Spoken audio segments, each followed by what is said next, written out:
Welcome to the hottest real estate topics on the planet, keeping you up to date with all the creative ways to buy and sell real estate without bank qualifying, so anyone can build real income starting today. Here is another great show with Dealmaker Bill and Pete the Rookie.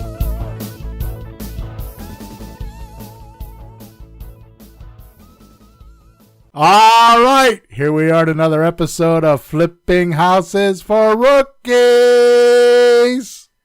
Hey, Peter. Morning, Bill. How are you today? I'm fine. Mr. David. Morning, Bill. How you David's with us, second show. I'm very good, thank you.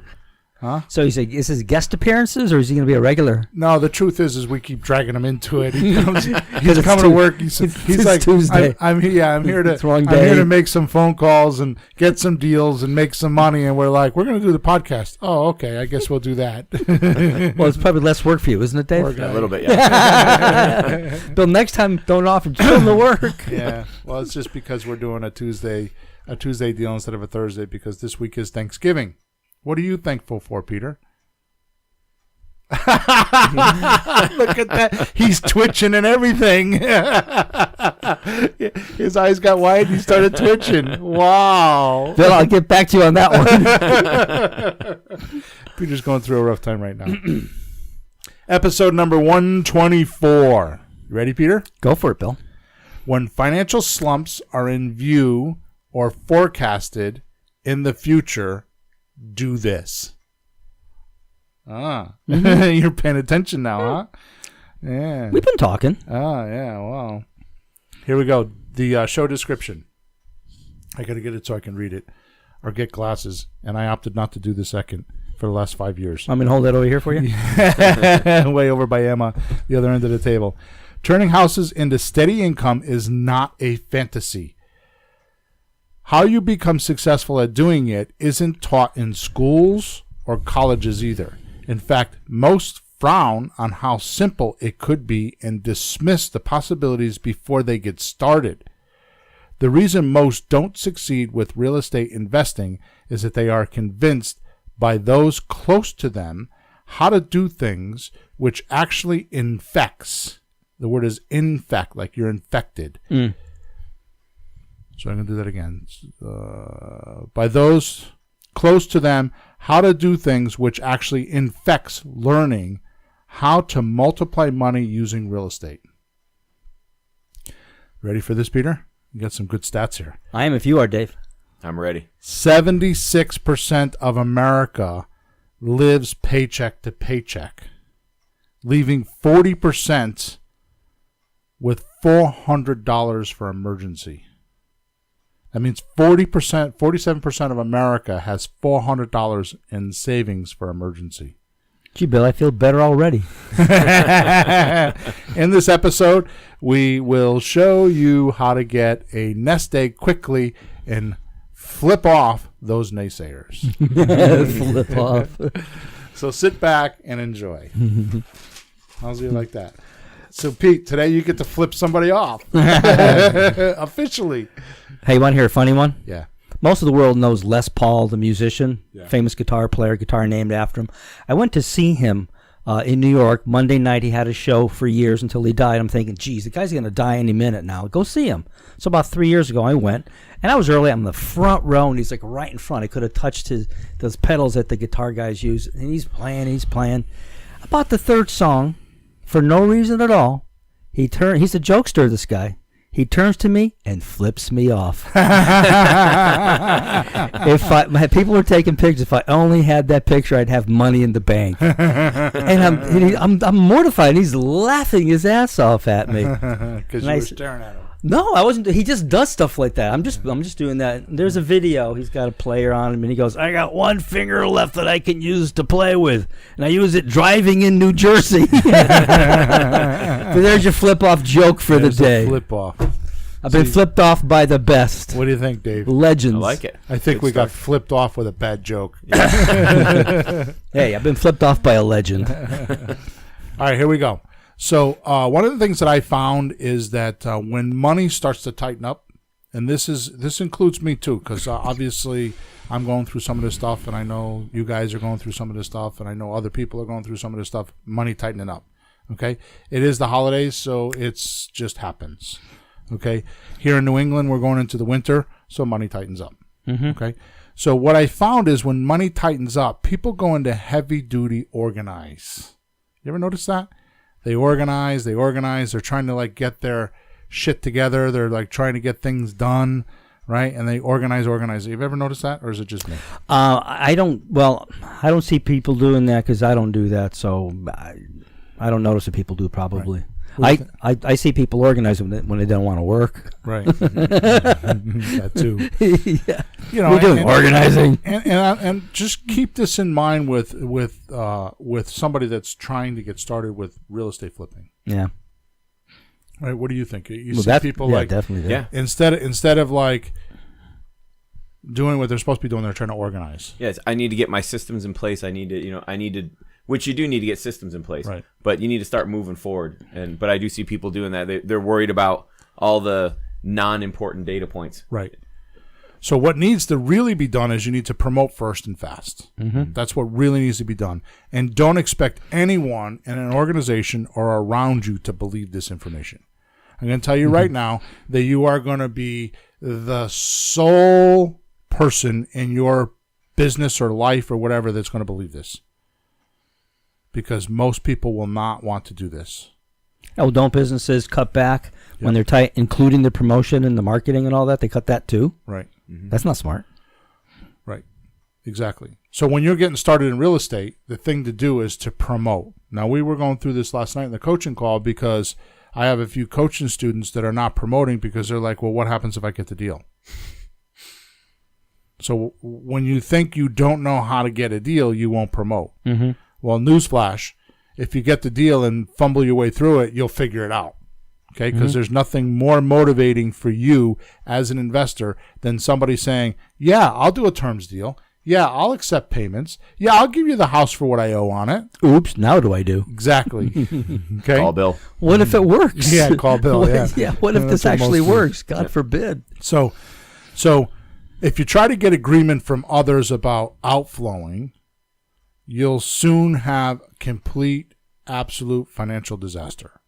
So I have found that if there's financial disaster, it's your environment and you're going into agreement with the herd.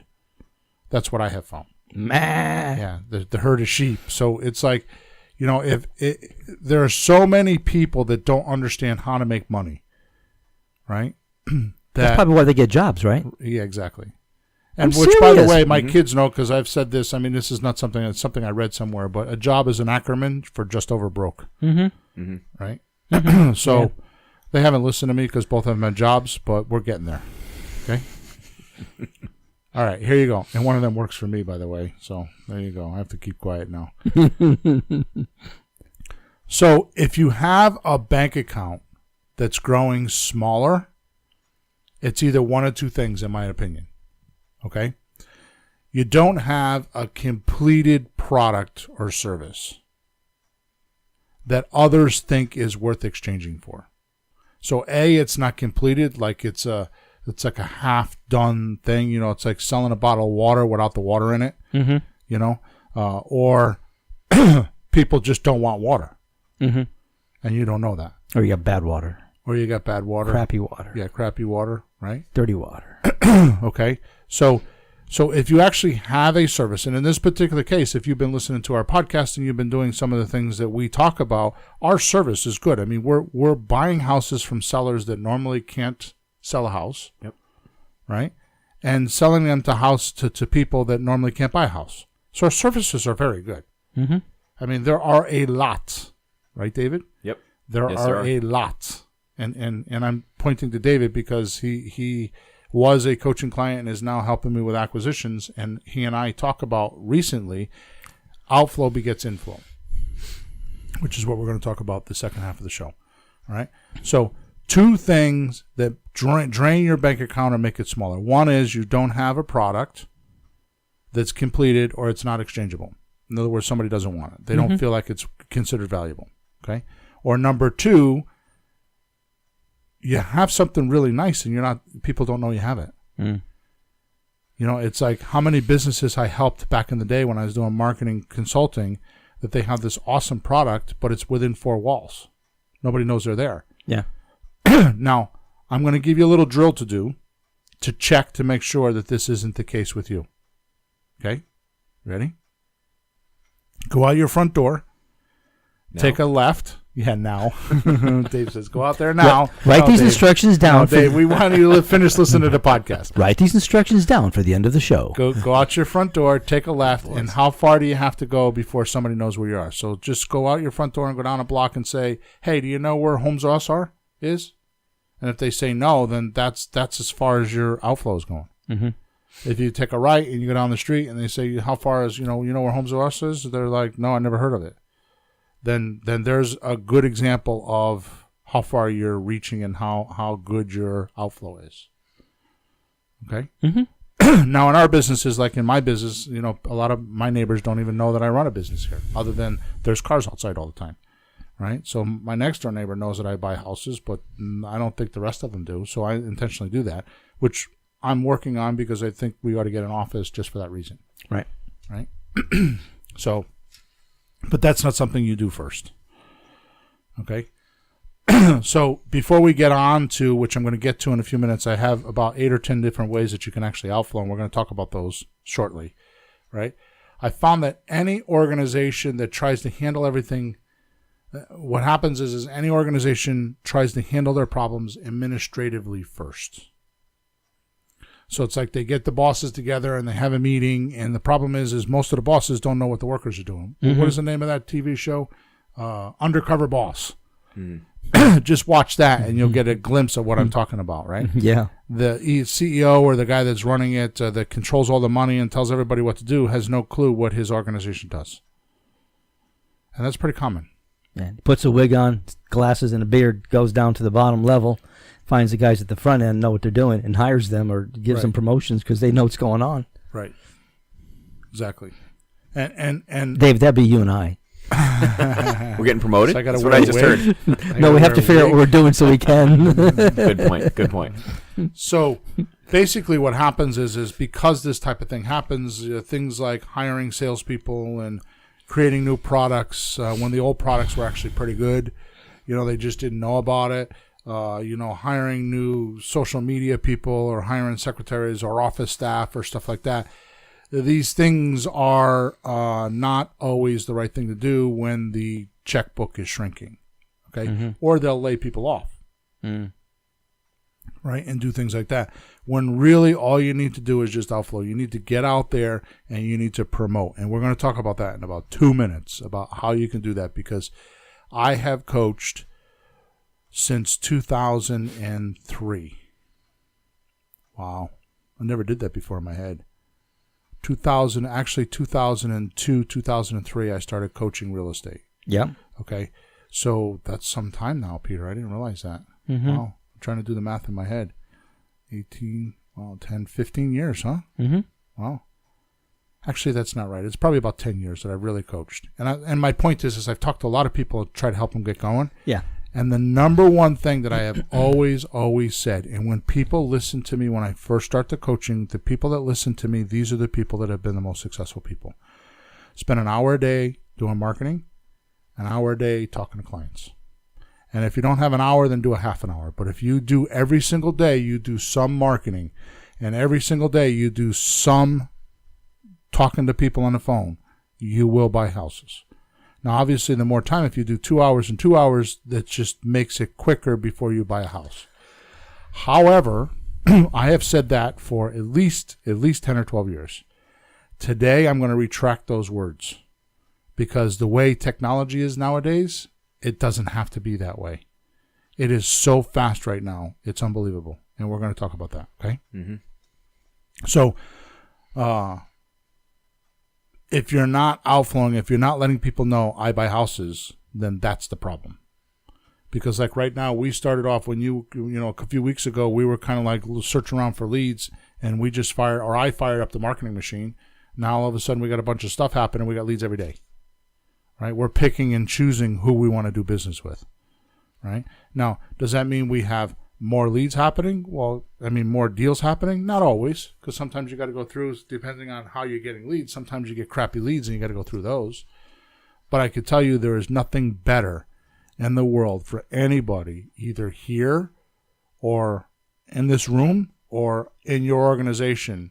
There's nothing better you can do than to talk to people, be making offers. There's nothing better you can do. All right, so let's grab the promotional ball and get it rolling. You ready? Absolute. Ready? Let's do it. All right. So here's some of the things that we are doing right now. Okay. The fastest way to find a lead right now is to call for sale by owners. So all you need to do is go into Google, type in your city, your state, your county, however you want to do it. We do our county. Type in your county, like New Haven County, for sale by owners. The biggest game you're going to find in town is going to be Zillow, because they have the most amount of for sale by owners. Go in there and find 8 or 10 houses. Don't spend more than a half an hour doing that. 45 minutes if you're a thinker brain. But if you spend more than that, you're not doing real estate. You're playing. You're hobby horsing. You're toying around with things you like to do instead of doing what you need to do. Go in there, get 8 or 10 phone numbers. Go to flippinghousesforrookies.com/free stuff. Download our for sale by owner script and call people. And follow the script.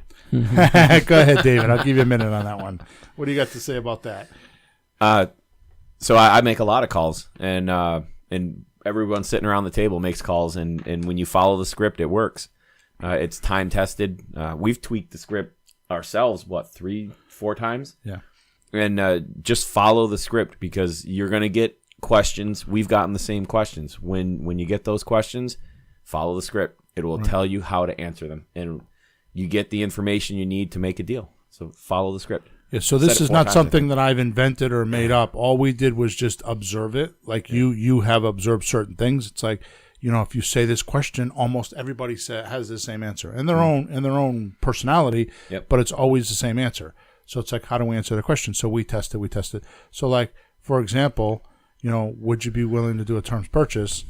Right, is what we used to say. Mm-hmm. Now we've changed the question to, if I look at the house and I like it, and I pay you top price, will you consider a terms purchase? And all of a sudden, we're into more conversations now, because we just tested that language and it works.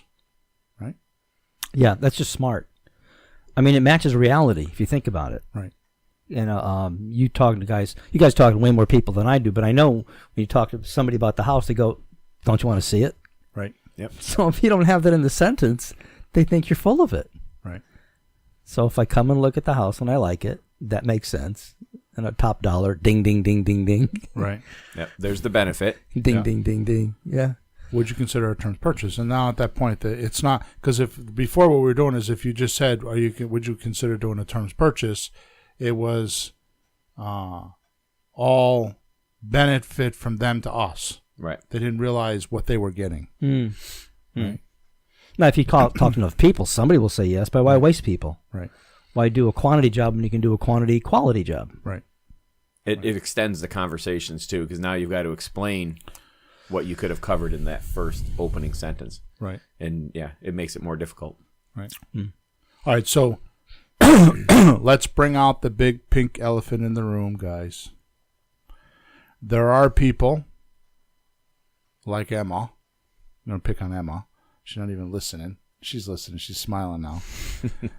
Who will not pick up a phone and have a conversation with somebody on the phone. Do we agree on that? Mm-hmm. Yes. Emma's not a freak in today's society. She says I'm being rude right now. She is not a freak, is she? There are a lot of people that do not like to talk on the phone. Some people won't order pizza. Right. And they want to sell pizza. So what we've been doing is we've been texting people, and our response rate which is number 2, by the way, we've been texting for sale by owners just using the script, which, by the way, if you listen to what David's saying and what I'm saying, a light bulb should go off right now. Because when we're talking to people, we don't always follow the script. We go off script. and we put our own little nuances and personality in there. But when we're texting, it's exactly the way I would talk to your customer. So if you're texting, you can take the script, which you can find at flippinghousesforrookies.com/free stuff. If you take the script and you type it into your text, as the script reads, it's like I'm talking to your client now. It's me talking to them because it's my words. Mm-hmm. So if you want me talking to your clients on a for sale by owner opening call, just type in the text words from the script and just cut and paste every time you text somebody. Now we have some software we're using, which we're not going to talk about today, but there is software that you can use, and it makes it a little easier, but just text. So number one, you can call for sale by owners. Number two, you can text for sale by owners. So I have found that texting, David and I are old fashioned because we go up to people in grocery stores and just talk to them. We have no back off. We have plenty of confront. We have no problem talking to anybody. If somebody will listen, we'll talk. Okay. We have that in common, which is a plus point. I think it's just our age, our age group, right? You too, Peter. Mm-hmm. Right.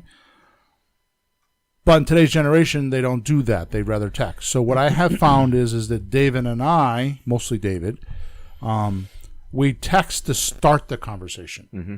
And then we get on the phone right away. Right? However, I have a younger person that just started doing opening calls for us. And I noticed that she goes further down the script with text than we do. She gets all the way down to the point, which there's a lot of texting going on. She gets all the way down to the point of the script where she asks them how much the mortgage is. She does that in person. But she does all the rest of it with text. Not surprising. And people follow along. Mm-hmm. Right? So here's the thing. You got a job. I'm sorry to hear that. My blessings go out to you. But you got a job. It's real. And when do you make phone calls? Because it's like, when can you put away a half an hour at a time? Well, I'm telling you now, you don't even have to do that. I mean, if you text, you can text whenever. When you're on break, when you're at lunch, when you're going to the bathroom. I don't know. But people text all the time. And they wait 3 hours for an answer. Yeah. Yep. It's natural for there to not be a response every single time instantaneously, so people don't worry about it. Whereas on the phone, it's a live conversation. You have to respond. You can't wait half an hour. Exactly. So that's what my point is. So texting is a great way to get in a conversation with somebody that has a house for sale. Which, by the way, one of the main questions you should ask when you start texting them is, do you have a house for sale? Ask that question. You wouldn't think that, but you wouldn't think that for sale by owners would not have a house for sale, but they take them off the market. They get pissed off. They do all kinds of crazy things, and they give it to a realtor and all that kind of stuff. So you want to make sure, first, that the house is for sale, and two, that it's not listed with a realtor. And then you go from there. But just use the script. The script does it all for you. You know what I just realized? You have somebody who's not comfortable talking to people, especially with a script. If they're going to ask a question and not know how to answer it, they're going to be fumbling, going, If they start with texting and they get the time to just practice using the script, I just say this now, and they have the half an hour if they need to do that. After how many conversations, text-wise, would the person then feel like, maybe I can actually talk to somebody now? Because they've been practicing with the answers. Right. So this is a kind of a step towards being able to talk. We're not even doing it on purpose, but it would get you there, wouldn't it? Right. Well, I went over this on my coaching call last night, to your point, because some people don't know what to say. If you don't know what to say, you need to figure it out. We were practicing mock phone calls. Yeah. What do you call it? Role playing. Right. Right. That's good, but I found that wasn't as effective.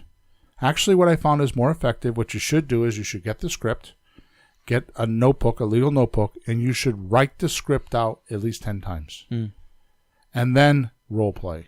And you'll notice that you're much better after you write it out. Yeah, you get the words in your head. Yeah. All right, good. So the first one is, fastest way to get a deal is call for sale by owners. The second fastest way is to get it started with text, right? Then another really cool thing that I didn't think worked anymore, but I got to tell you, I've been doing it because I put a couple ads out a day. I mean, I put one ad out like every 3 days, and I've gotten one phone call a week off of this ad, and it's on Craigslist. So I go into the general section of Craigslist. Right, you just go to your county, because Craigslist breaks it up to your city or your county. I go into New Haven County, and I post an ad, and I'm going to tell you what the ad is here in a few minutes. Okay, and I just post on there that we buy houses. There's a section that says houses wanted. So you go to general section first. Just go to general section of Craigslist, and then the next one comes up is, you're obviously going to do real estate, and you're going to put houses wanted, and then just follow the prompts. And then we put, I'll give you the ad in a few minutes, because it's the same as business cards and signs and all that kind of stuff. And I've been getting one phone call a week from it, just from posting on Craigslist. Okay? And I'm not doing anything fancy. I'm just doing one ad. I do a couple different counties. I'm doing Hartford County, New Haven County, and Litchfield County, I think. Or Middlesex County, I think, or something like that. How often do you post? I post it once, and then I go in every couple days. It takes about 2 or 3 days for it to expire, and I just renew the ad. So a couple of times a week. Yeah, so like at least 2, maybe 3 times a week, depending if you advertise on Saturdays and Sundays. In 5 minutes. And it's not even 5 minutes. Well, it takes once you 10 or 15 minutes to set the ad up, but once you have it, it's just going in and clicking a button. You just renew. You just re-up you it. go into your account. Which, by the way, if you're in Craigslist, top left-hand side of the Craigslist main page, it says My Account. Go to My Account. You got to sign in and have a username and password, but go to My Account, and then all your ads are there. You just push renew. So there's quick hatting on how to use Craigslist. Right. The other thing is we've been doing a lot of this. I've been doing this. Nobody else has. Me personally has been doing this. I had business cards made, and I put them on cars. So if you want to see what those business cards, those business cards, and I have some other business cards. Emma, God bless her soul, whipped up this morning, and I mean whipped up this morning, like in 10 minutes, made us a web page, or actually made it so that if you go in to our web page, you can we took a picture of my personal business card. We took the front and the back. We took a picture of the business cards that I'm putting on cars, and we took a picture of the new signs we're using, because the language has changed. If you look behind us, we have this sign. We have to change this sign behind us on the Facebook feed, on the camera, because we have a new sign now. We took pictures of those. So if you go to flippinghousesforrookies.com/cards and signs, and the word is AND, cards and signs, you can see the stuff we're going to talk about in the next couple minutes. So if you go to flippinghousesforrookies.com/cards and signs, CARDSANDSIGNS, cards and signs, you can get what we're talking about. Okay, so if you so desire, send in a support ticket to info@flippinghousesforrookies and thank Emma. Oh yeah, info@flippinghousesforrookies.com. Did I say it right? No, flippinghousesforrookies.com/support. Oh, no email. She took the email away. She said go to flippinghousesforrookies.com/support and send Emma a big kudos in for doing this for you, because I got to tell you, if it was up to me, you wouldn't be able to see this stuff, because I would have just blown it off. So she took care of it this morning. So business cards on cars. I do 250 cards a week minimum. I do it in Walmart. I do it in whatever plaza I can get. Here is the trick. This is the trick. I have done this for years. I've done promo for years. Tens and tens and tens of thousands of pieces of promo on cars. I've done this for churches. I've done this for myself. I've done this for other organizations. Here's the trick. I use a regular business card, which you can go get, and you can see it now, and I put it above the door handle and the rubber between the window glass and the rubber. Yeah. And this way here, when somebody's unlocking their car, they see the card, they lift it up, they don't throw it away. Do not put them on the windshields, because people get in their car and they're pissed off. They have to get out of the car and take it off the windshield, and they throw them on the ground. I have very little trouble with people throwing them away. They actually take them off the door, and they put them in their pocket, and they put them in their car. Okay, so that's where I put them, is right above the door handle, between the glass and the rubber. I just slide them in there, and when people are unlocking their car, they can take the card out and they'll read it while they're unlocking the car. Okay, and make sure you put the I buy houses part out first because there's a 2-part card. Okay, so business cards on cars, that works amazingly. Okay, bandit signs, we buy house signs, the yellow signs. It's another way to do it. So I try to put out 25 signs a week. Okay, so if you put out 25 signs, if you do all these things, you'll be like David, and you'll have more houses you'll know what to do with. Okay. Then the other thing we do is we put out bandit signs, 25 of them a week. If you want to see what those signs look like, go to flippinghousesforrookies.com/cards and signs, and you can see what the sign looks like. I don't need to explain it. Okay. Direct mail. I do 100 letters a week, and we send them to out-of-area owners, and we do that by going to the town hall and getting the grand list, and we separate the addresses where the tax bills get mailed to a separate address other than the property. And that's how we do it. If you want to see how that's done, just go to flippinghousesforrookies.com. Top thing that says courses, and there's a course in there on how to make yellow letters, and it shows you exactly how to do it. It shows you how to make the letters. It shows you what the letters say. It shows you everything. Okay? How am I doing? I feel like I'm rambling on until talking too much. No, that's the shit right there, Bill. That's the shit. Yeah. Okay. SHYTE. Yes, that's the way we spell it in the emails. That way it's okay. So direct mail.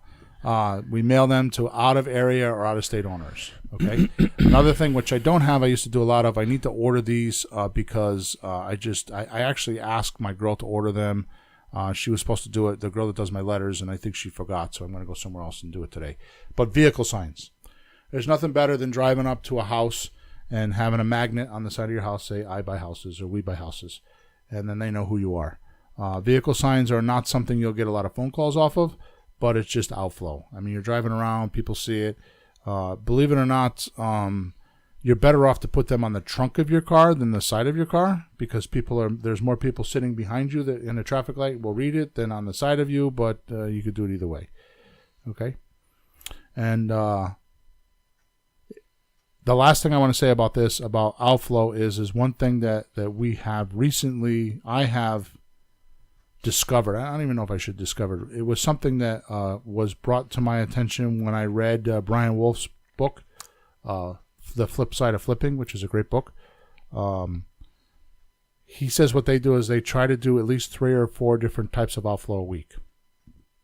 And I hadn't done that. I did that back in the day, and I didn't realize I was doing that. And then I would stick to 1 or 2 things, and it seemed like I would have booms and depressions. You know, I'd have really good weeks, and then I'd have really bad weeks, right?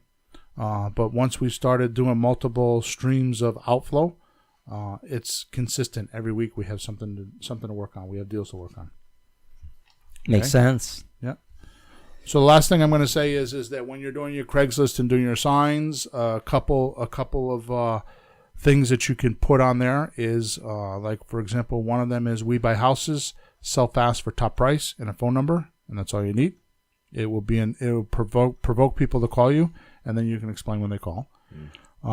Right now, my signs, if you go to flippinghousesforrookies.com, cards and signs, you can see what they say there. You can also see that my business card is my personal business card is different than the business cards I put on the cars, because the business cards we put on cars actually has a text number on them. So they text us, and it goes right into our texting system. And there's 7 or 8 questions that we use to ask them, like, do you have a house for sale? You know, what's the address? You know, when did you want to move by? You know, those kind of questions. You know, does it need repairs? You know, what are you asking? You know, those kind of questions, common questions. There's 7 or 8 questions that we'll ask by text. And then those questions will get answered. And then the opening caller will turn them over to Dave, who's the closing caller. And we'll get on the phone and we'll start talking to those people. Okay? So outflow begets inflow. So I can't believe I did this. I figured for sure we were going to go for a long time, but we did it in a half an hour today. What do you think about that, Peter? That's awesome, Bill. But the point is that all those are very valid, and you can't help but win if you do more than just one small approach. Right. I mean, why not? Right. Yeah, just get out there, man. Just get out there and let people know. I mean, business cards. I think, Dave, you told me last week you were in Home Depot and you were leaving business cards just like leaving them around. Yep. Right? You were just leaving them on the shelves and stuff. Yep. You know, you go grocery shopping, give the person that bags the groceries and the person that rings you up, give them a business card. You know, you go to a restaurant, leave a tip, leave a business card. You know, you mail bills, you pay your bills if you're still like I am and a little old-fashioned and put them in an envelope and mail them back in, send a business card.